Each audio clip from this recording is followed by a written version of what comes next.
with the New York Times reporting. Now, in its second report on Donald Trump's tax returns, the New York Times spotlights the role The Apprentice played in shoring up his finances. President Trump's tax records show that starting in 2005, the reality TV series provided new stream of cash for a business that was suffering heavy losses. According to the Times, Mr. Trump's genius, it turned out, wasn't running a company. It was making himself famous, Trump-scale famous, and monetizing that fame.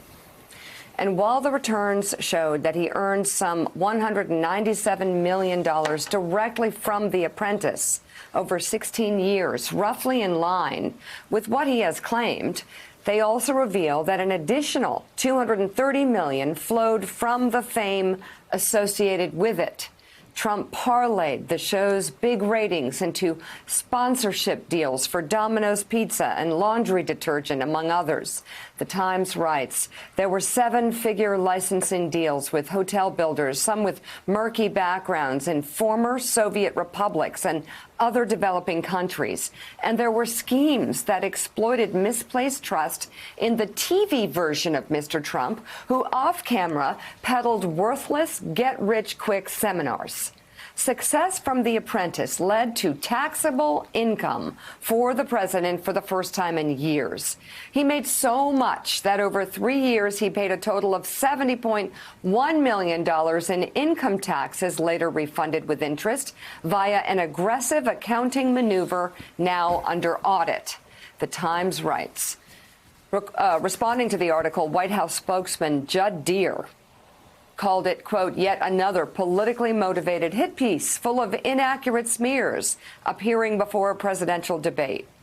All right, Willie? Well, it's all in the documents. It's not from the New York Times. It's from the IRS. Let's bring in former Treasury official, Morning Joe economic analyst Steve Rattner. Steve, I know you have some charts that you're going to walk us through, but first, big picture here. This is sort of what businessmen like you and businessmen we all know around New York have been saying for 40-some years, that Donald Trump's not actually a businessman, that he's a guy who licenses his name to steaks and vodka and buildings and mattresses and anything else willing to put his name on it.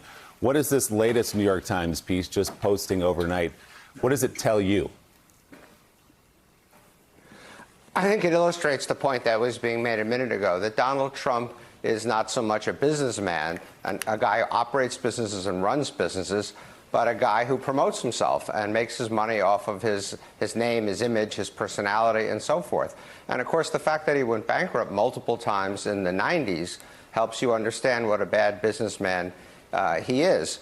But in fact, as Mika was just alluding to, the vast preponderance, and we have a chart on this that we can put up if you want, the vast preponderance of the income that Trump has been making has all been from these kinds of licensing deals, from The Apprentice, from licensing stuff not just to Domino's Pizza, but even to things like Double Oreos, and then also from some investments he had with third parties in which he derived income, but not from anything he was doing, but really from the efforts of these other people.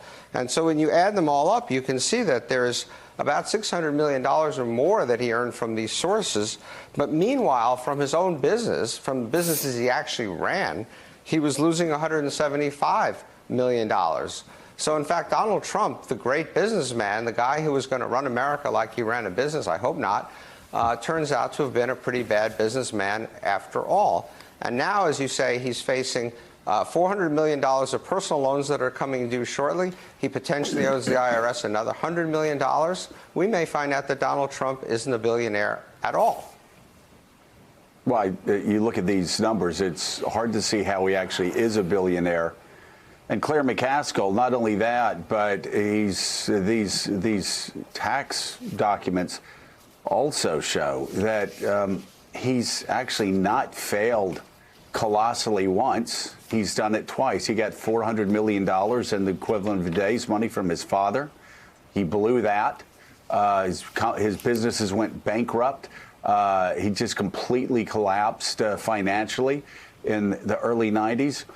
And then as he struggled through the 90s and into the first part of the new century, he was so desperate that, as the New York Times said, an endorsement for a big and tasty burger was one of the few bright spots in his financial situation until The Apprentice came along. The Apprentice came along. He made about $400 million, another $400 million, and he blew that too by making stupid investments in golf courses and other places across the world that have been bleeding him of his money for the past decade. Donald Trump is like 9 parts ego and 1 part businessman. And so it's boom and bust. The boom is when he gets money from his father and then he goes bust. Then he has another boom when he markets himself and his ego and gets a lot of money from a television show. And then he goes with his ego to get golf courses because he loves golf and sees himself as this big golfer. And then those are all going bust. It is interesting, but I actually think one of the most powerful things in all these documents in terms of the voters and elections is the fact that he paid more in taxes to the Philippines and to Panama and to Turkey than he did to the United States of America. In 2016, the year that this country said he's our guy, he paid $750 and he paid over $300,000 to other countries. So America first, not so much. That's just remarkable. And you look at the money that he's gotten from the other countries. And again, the question is, you know, does another country actually control the debt that Donald Trump has to pay back? Or is it a bank? Is it a U.S. institution? Hard to say, but I know around the time of the election, the top banks in New York, at least, were saying that they wouldn't loan Donald Trump a dime. But Claire makes a great point, John Meacham, that here's a guy that again continues to stiff the U.S. government, and again, tax avoidance is one thing. If you do it legally, that's obviously. That's the problem of the United States Congress and a tax code that favors,